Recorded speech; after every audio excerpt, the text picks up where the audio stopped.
Immigrant parents always realize that the United States is a land of opportunity. For them, they come from other countries which are less fortunate. They're more hungry and eager to make good on their chances. With that, the first generation kids have that instilled into them. Pitbull was born in Miami. His family came from Cuba and realized that was not a life to raise their family on.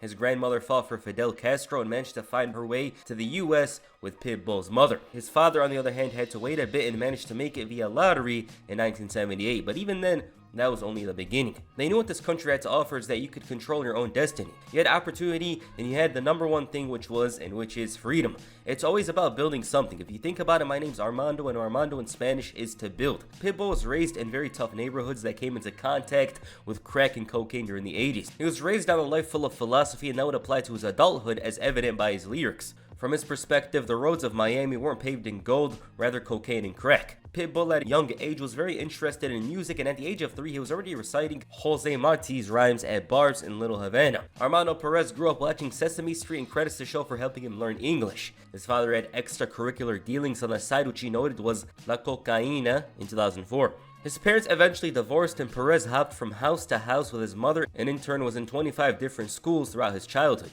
It was what we had to do economically, Pitbull said, but we survived, and I will say thank you to my mom. I love you so much, but more than giving me love, she gave me survival skills. Living in all these neighborhoods and going through the system, I just feel like the system was built to fail you instead of push you through. This in turn led Pitbull to walk the same road his father did and deal drugs. It was a matter of making it no matter what, but it also cost him for the moment as his mom kicked him out at a young age. Pitbull found himself at a foster home, and while he fit in visually, it was far from that. He was quoted as saying they were proper as opposed to him and his upbringing. It wasn't long his mother came back for him, but life would get much tougher for Perez after dealing cocaine.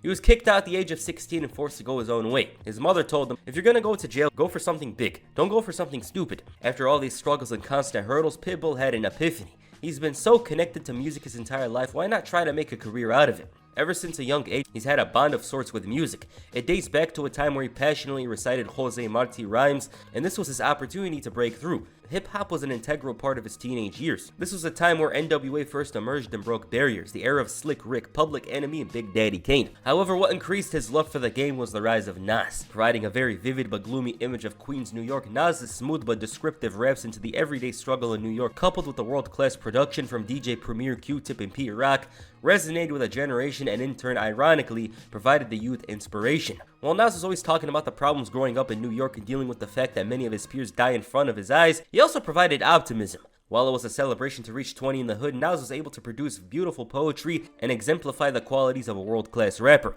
It was the rap album. He followed up with It Was Written and Pitbull was hooked. Jay-Z soon followed up and in some ways shared the same trajectory as Pitbull. Drug dealer turned rapper who also underwent a major image change. Jay-Z had the mafioso look at the time, and similar to some, well actually many at the time, these two were his biggest inspirations and favorites from the time. Sean Carter's mentality was something that Pitbull admired. He was a hustler since day one, growing up in Miami, and this guy provided him a great example of somebody who came from the streets and made a name for himself. He had a love for the game, but it was also about money. Business came first, and this is a common trait that Pitbull would have throughout the years. He turned to rap and had a plethora of interest in the genre, and at age 17 he went to work. His girl supported him while he was putting out rhymes. A strong inspiration for him at the time was high school teacher Hope Martinez. She told him, and I quote, "The biggest risk you take is not taking one, and I always thought about that," he said. "It stays in my mind, so anytime I feel a little iffy about something, I just think about her." And she provided him with a huge opportunity, although it didn't seem that way at the time. An extra on a DMX music video. The song was definitely No Love For Me. It came out during the time of Flesh of My Flesh, Blood of My Blood, and featured Dragon. This teacher named Hope Martinez changed my life. Ella me dijo, porque yo creo en ti. Y dije, wow, not too many people say that. I have this opportunity for you to be an extra in a DMX video shoot. Man, I was so happy because DMX was the hottest thing in the game. My friend, Alan, instigator. We don't see none of you New York boys down here in Miami, and I got a Chico right now that out-rap anybody. Well, we got this up-and-coming Rough Rider named Dragon. Boom, we start going at it. 3 rounds go by, 4 rounds go by, 5 rounds go by, 6 rounds go by. It's about 8 rounds. And back then, if you weren't spitting off the top and you made somebody go to their written, that means you won that battle. Well, Drag went to his written. I was like, oh man, we got him. This is something that Dragon debates. He claims that it didn't go the way it did, and that Pitbull is lying because he claimed that they went 8 rounds and he managed to win because Dragon was being a bit repetitive near the end. Irv Gotti, the head of Murder Inc., saw him and said to him a couple of things, and Pitbull spoke about it multiple times throughout the years. He said, that freestyle shit is cool, but it don't make no money.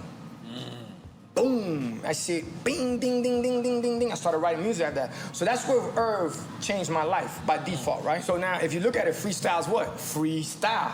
Wow. Now the shit in the freestyle, shit a paid style now, but I got it after Irv told me that, right? The story's been told the same from Pitbull back in the day. Not a single thing about it was different. Every interview, the same description and the same words. That's one thing to mention about it. Ever since 2004, 2005, he's been constantly mentioning the story the same way he did. There's no lies about it, so maybe we should believe him. The meeting with Irv Gotti forced Perez to start writing music as opposed to consistently battle rap. This was very important. Yes, he did do battle raps, but his mind was starting to develop a business sense. Uncle Luke was making a lot of moves in Miami at the time and had a great reputation being a part of 2 Live Crew, helping establish the Miami bass genre. He had his own record label and was looking to scout talent. At the time, Pitbull was in a bunch of battle raps and gave everyone a tough time. Anyone he faced was in for a challenge. A tape on the Source magazine caught the eye of Luke, and that was the start of something for the Cuban rapper. Back then, I was reading an article in a newspaper about the US Census and how Latin Americans were growing by huge numbers across the country. I thought it would make good business sense to develop a Latin artist. I also figured that since I was here in Miami, I needed to find a Cuban American who represented the city's predominant Latin culture. So my scouts fanned out to find a rapper with Cuban swagger who could hold his own. They brought me a Source magazine battle tape that featured Pitbull spitting rhymes. I immediately knew he was the one. I brought him into the old Luke Records office and told him I could see him doing big things. If he kept his head right, I said he would be a worldwide star. I put him through Luke's School of Hard Knocks. I took him on tour where he had to freestyle battle other rappers. I ran him through the most difficult situations a performer can experience. It didn't come easy for him, but he listened to me. He kept fighting. I had a heck of a time convincing people on the radio and music business that he was the real deal. His first concert, though, didn't go as well as he hoped. It was an important lesson for him to understand the audience and situation. He was drunk out of his mind in an important moment, and Luke was pissed. Best of all, he fell in a water cooler. Luke was one of, if not the biggest contributor to Pitbull's mentality and business sense. Actually, he was the biggest for him, and to this day, he still speaks positively about him. The track that got Luke to sign him was his first demo tape, F You Pay Me. His development at the time was closely observed by Luke, and it led to him offering Perez a deal. The deal was worth $210 a week, of which he gave $180 to his mother. He knew times were tough but wasn't willing to jeopardize his ongoing rap career to potentially do something else. The contract wasn't for long, and while Pitbull did gain experience battling other MCs, he preferred to go his own ways. Nonetheless, despite the struggle, Pitbull had managed to make connections and become more known. 2 important contacts were the Diaz brothers. They were producers under Robert Fernandez's record label TVT. He didn't own the label but had a high position. This was yet another partnership that opened doors for Pitbull. He managed to get into contact with him, and immediately Robert Fernandez knew what his potential was. Here's what he had to say in an interview, and I quote, "The moment I met with him, we hit it off. In addition to the talent, I saw the eagerness and the hunger he had. I was on board. Now, it was only up for Pitbull, but how did he get the name? Well, it came down to Armando Perez's mentality. I had a very, very good friend named Junior, Dominican guy and one day we on the way to watch a Pitbull fight. Junior turns to me, he goes, "That's your name, Pitbull." And when I thought about it, the dog is too stupid to lose, and it's one of the most loyal, smart dogs, breeds, that everybody stereotypes as something bad, but really it was great. With that said, Pitbull was so hungry and motivated at this point that he was going all out in those battle raps, making connections, and just when it looks to be the toughest, it turns out that everything was gonna work well. Robert Fernandez took a liking to Pitbull and his raps, knowing very well that his talents need to be showcased to the world. It was around this time that he recorded the album Welcome to the 305. This would never be officially released due to a dispute between Slip and Slide Records and TVT. It's around on YouTube, but you can't listen to it on Spotify. At the time, Lil Jon was working on the Kings of Crunk album in Miami, and he was under TVT as well, and Fernandez, having saw what Pitbull was capable of, wanted to include him on the album. Fernandez wanted him on an intro, but Lil Jon wanted to make him a bigger deal. The moment they met, he straight up told Pitbull that he didn't understand a single thing he said in his music, but he was hard. And when he was very interested in bringing in Pitbull, he didn't believe him for a moment. Pitbull did not believe for a single second that this guy was looking out for his best interest. He probably thought it was just that small talk. Yeah, we should meet again. Oh yeah, nope. To his surprise, Lil Jon was a man of his word. It came down to the fact that he knew a bunch of Cubans and saw enough in him. TVT had already saw enough in him. Robert Fernandez saw enough in him. Brian Leach, the head of TVT at the time, saw something in him, and now it was the talent themselves. He officially signed in November of 2002, shortly after the release of Lil Jon's King of Crunks. At this point, Pitbull did have a few songs in hand and claimed that the reason why Lil Jon even noticed him was the song Oh Yeah. The song Oh Yeah would turn out to be one of Pitbull's biggest early hits. It was an exciting Miami anthem played locally on the radio radio, and shortly afterwards feature on the Too Fast, Too Furious soundtrack. It's synonymous with the movie itself, filmed in Miami. Pitbull's advantage at the time was the fact that he was versatile and dabbled in a bunch of different music. He kinda claims that he's not a reggaeton artist, but he did dabble in it and mix it up a bit. Welcome to Miami, a remix to Jermaine Dupri's Welcome to Atlanta, was very popular. The man's biggest strength was his work ethic. Man was a hustler, day and night. He was up till 3 the night before, hanging in the clubs, making sure that his music got played, making nice with the DJs, and ironically, right before he got big with the song Oh Yeah in his meeting with Lil Jon, he spotted his father during a drug deal and was taught a lesson, not as a son, but as a friend. Those two would improve their relationship throughout the years, before his father unfortunately passed away because of cancer in 2006. Work began on Pitbull's first album, Miami. What did that mean? Money is a major issue. The Spanglish raps are often trashed in the past, and others at the time actually felt shame in doing them. So once Pitbull had motion, he embraced that aspect. His debut single on the album that was produced by Lil Jon was Culo. Culo is undeniably an anthem. It was a song that garnered Pitbull national attention as opposed to his other songs. And why not? It was a hit. The song charted number 32 on the Billboard Hot 100, number 11 on Hot Rap Songs, and number 7 on the Rhythmic charts. Pitbull's appeal wasn't just the fact that he was a rapper and the fact that he could do reggaeton and dancehall, but it's also the fact that he had a certain pride and respect about his city. He always represented Miami positively and was a great example of somebody making a name for themselves on the streets and climbing up the ladder of success. The city was more than proud to rep him, and he knew that it was a great responsibility. He was well equipped for that job, having grown up with all kinds of music and culture surrounding him. A lot of people don't get to even experience that in their lifetime, yet Pitbull lived in Miami, a city of great diversity and cultures. His fame continued to rise, and Miami, Money Is Still a Major Issue, was praised for being a good album. He had crunk, reggaeton, Cuban folk music, features from the likes of Lil Scrappy, Fat Joe, and of course, Lil Jon. The album debuted at number 14 on Billboard 200 and number 1 on independent albums. The connections were starting to be made. His name was out there and featured on MTV, and Pitbull was one of the most recognizable rising stars of that year. Toma, Damn It Man, and Back Up were other notable singles on the album, and it was only up from here. 2005 was yet another important year in his career. He was becoming one of the faces of Miami rap, and Pitbull had a lot of pride for his heritage, his city, and his music. Business moves continued with a joint venture with P. Diddy to create a record label called Bad Boy Latino. This was done due to the insane rise of reggaeton. This was a rapid rise, and Diddy knew well that it was a smart business move. He featured on the Yin Yang Twins' song Shake, which peaked at number 41 on the Billboard, and Money Is Still a Major Issue, the sequel to his previous album, was well received, with it being a remix album. He wouldn't take long to start working on a new album. This album was called El Mariel, titled after the 1980 Mariel boat lift, which brought over 100,000 Cubans to the US. This album was considered to be more political, but with the Pitbull signature style to it. The album claimed to dive deep into these struggles and issues, however, he didn't fulfill its full potential. If the album had a much different name, it would be liked more. The album did good numbers for Pitbull, peaking at number 17 on Billboard and number 1 on the rap charts. But as we mentioned earlier, the man was a hustler. He saw that he had more to offer, even though he achieved a lot, especially seeing where he came from. The Boat Lift album saw an important change in his appearance. He was more of a gentleman that was a rapper. Yeah, he still spoke on issues, but he was slowly becoming the Pitbull we all know today. Instead of jerseys and polos, which he kind of still wore shortly afterwards, he started wearing suits and sunglasses. The album, though, didn't do as well as his previous ones. This comes down to decline in album sales throughout the industry and the fact that Pitbull's record label TVT didn't promote it well. And of course, the fact that he wasn't shining bright. He was doing some stuff to change it up, and the song Anthem with Lil Jon does feel like a lot of the future Pitbull fans would know, and it was a bit of a hit. He went through that pure rapper phase earlier, found some success here. He was trying to become more of that party guy, but hadn't fully committed to it. There was a lot of tension between Pitbull and the TVT president, Steve Gottlieb. The company lost a lawsuit to Slip and Slide a year earlier, which was over some of Pitbull's older material, and after refusing to clear his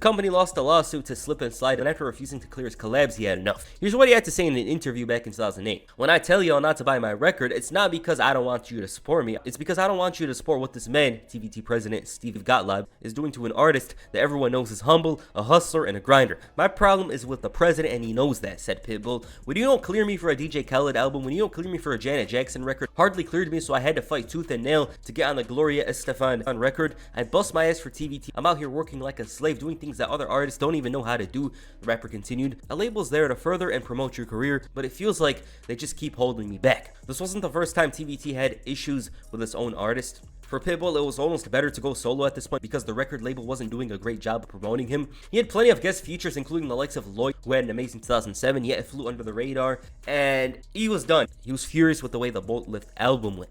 His music over the next year was released on a couple of labels as TVT filed for bankruptcy. So what made Pitbull change his style? Well, at the time, he saw that Europop dance music was on the rise. It was already big in Europe, but the US was starting to get in on it more. It was Bob Sinclair's song World Hold On that got Pitbull thinking the US isn't the only country in the world. He was already making songs that were around Latin America, but this change was an entirely different story. His first real single, Away from TVT, was crazy. It peaked at number 30 on the Billboard Hot 100. However, it wasn't long before Pitbull became Mr. Worldwide. He already called himself Mr. 305, but this was about to change. And he was ready to go all in and become Mr. Worldwide. So Pitbull was preparing his third studio album, Revolution. The song Cali Ocho was the one song Pitbull had been waiting for, and he was working on this new style and image for about 2 years. Cali Ocho was a reggaeton Eurodance mix song that sampled 75 Brazil Street by Nicola Fasano and Pat Rich. It was an upbeat song that'll get everyone in the room dancing and vibing. It showed that Pitbull made the right decision changing things up, and he did have something taken away from him, but the positive was success. And the thing taken away was his skill. He downgraded his skills a bit.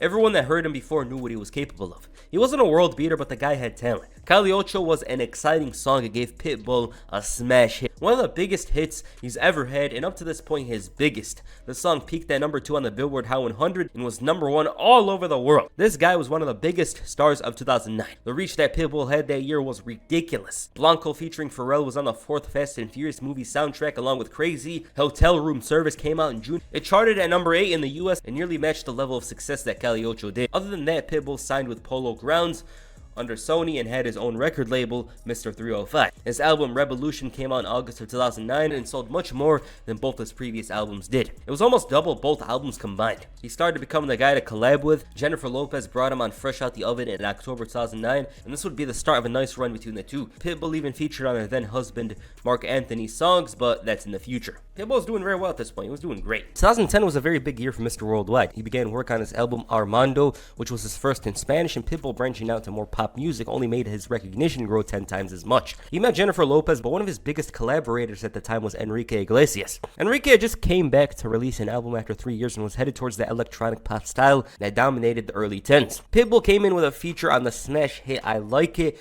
and this was one of the biggest songs in the entire summer, charting at number 4 on the Billboard Hot 100 and topping the charts all over the world. It's important to mention this because Pitbull forged a strong relationship with him. Other than Lil Jon, Enrique was probably the one with the most collabs with Pitbull throughout the years.